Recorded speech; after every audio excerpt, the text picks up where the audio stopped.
Hey everyone, welcome back to Toy Foolery, and today we're taking a look at the Iron Man Model 20. This guy looks super dope. Stay tuned to see if it actually is.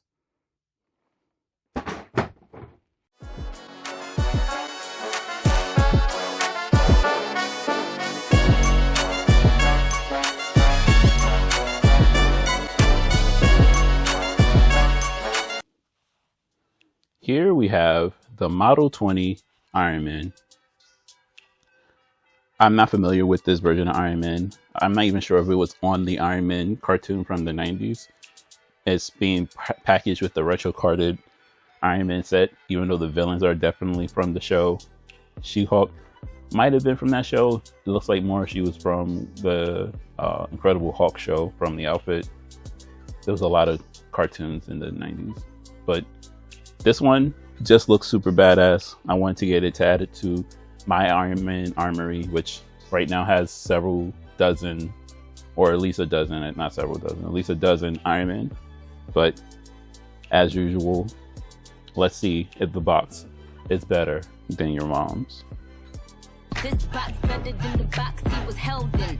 So on the front, we have the Iron Man cartoon, which is standard. You have the Iron Man cartoon and logo.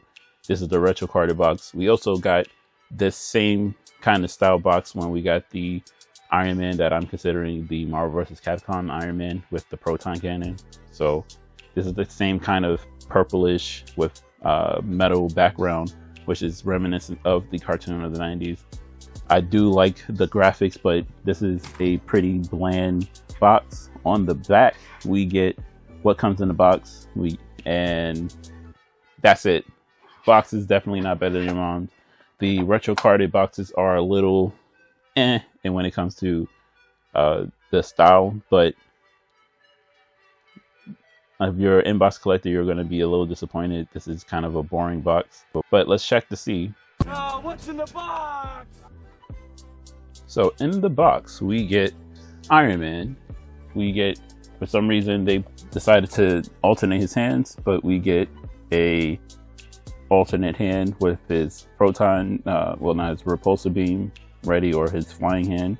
One is already attached to the body, and we get an alternate fist for that hand because, once again, they alternated it for some reason.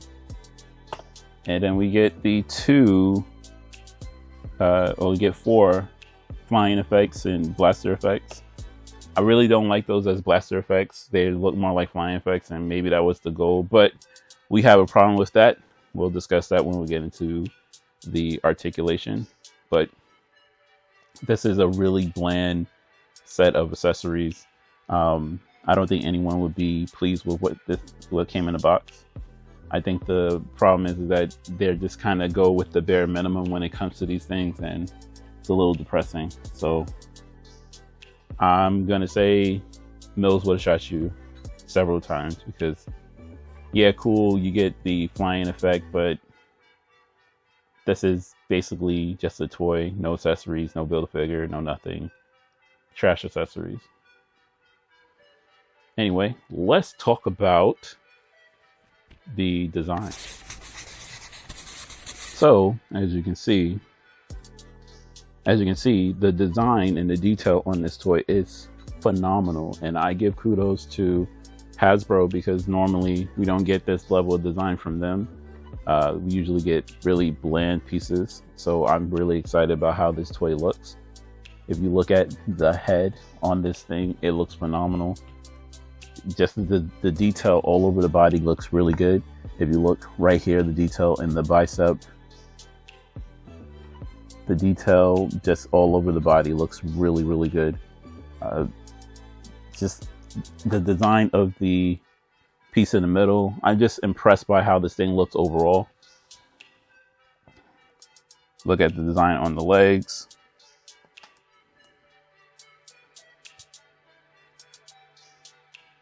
The fins on the back. This is just a really good looking toy, really cool looking. You can even see the details in the metal plate in between the blades. Even the detail in his hip thruster or blaster. It's supposed to be thruster, because I know that Wonder Man used very similar things to help him fly. Just the detail in the waist. This is a really good design toy. It looks very much like armor, and I appreciate that. The question is, does this design hinder its articulation? Let's see if this thing can squat. So before we get into if this thing can squat, my complaint was they gave me this blast effect, right? This blast effect is the flying blast effect. Obviously, they gave me 4 of them because pegs into the foot, pegs into the hand. Cool. The problem is that you did not give me the wrist articulation, not because you couldn't, but because of the design of this piece in the back of his hand. So it's impossible for him to get his wrists out to do the I'm hovering like we've seen in all the Iron Man movies and things of that nature. Because that's the only reason you would give me that blast effect, if you want me to do I'm hovering like all the other Iron Man movies. So yes, the wrist can bend in. It cannot bend out any further because of the plate on the back of the arm. But this is still a cool looking armor. Let's see if it can do more poses than just not do anything. So good articulation in the neck. Get you into decent positions with that. Shoulder, even though the blade is here, you can actually get a decent range on it. Not fully 90 degrees because of the shoulder pad. The way it's made is built into the arm, as you can see. So I can move it, but it doesn't shift with the arm, so I can only go so high without breaking the arm. It looks like it has a butterfly joint. Let's see, it does. So we get some good motion in the shoulder. Let's see, he has a waist swivel. He does have a ball in his upper torso, so he does have some diaphragm movement, even though it's limited once again by the armor. I'm not expecting Iron Man to do, you know, super backflips and things of that nature, but it would be helpful. Double jointed knees, pin at the bottom, but they built it into the armor so it looks just fine. So that's cool. Upper thigh cut, swivel in the boot. That's really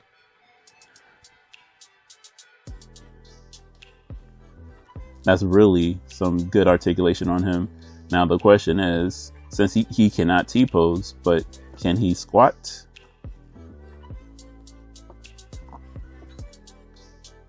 Kind of, sort of.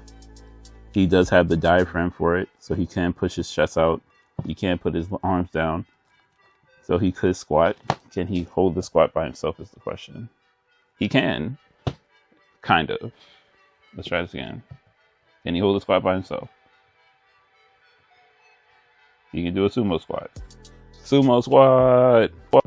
So he can sumo squat, but I think he's going to be limited to his superhero landing, not because of them not giving him the articulation, is that they didn't compensate for the fact that his armor is going to hinder him in certain places. He does have the legs for it, so he can't get down to that one knee. He doesn't have toe articulation, which really does help with the superhero landing.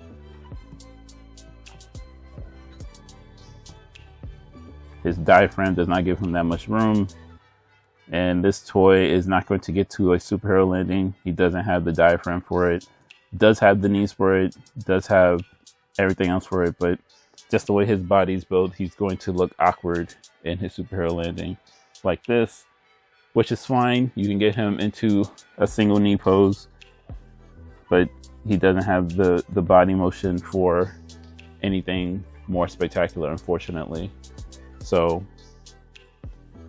yeah, no superhero landing, a half decent squat.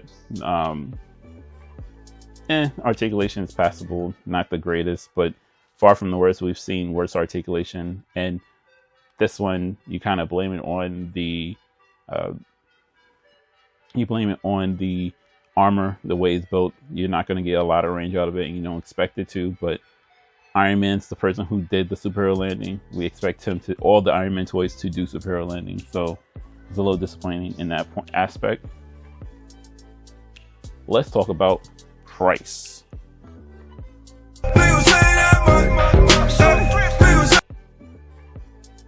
So this Iron Man goes for $24 or $25, and this is a decent price toy. Nothing crazy about it, not too shabby.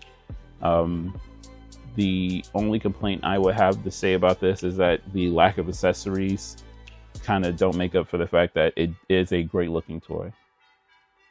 So let's get to the final verdict.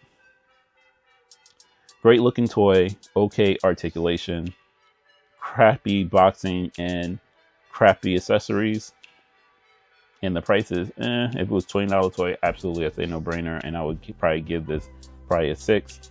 But because this thing is $25, you don't get any accessories, and the box is trash. Even though it looks super cool, I'm giving this a 5 out of 8. I love the design of this Iron Man, but I really wish it had a little bit more articulation. Anyway, that's it for me, guys.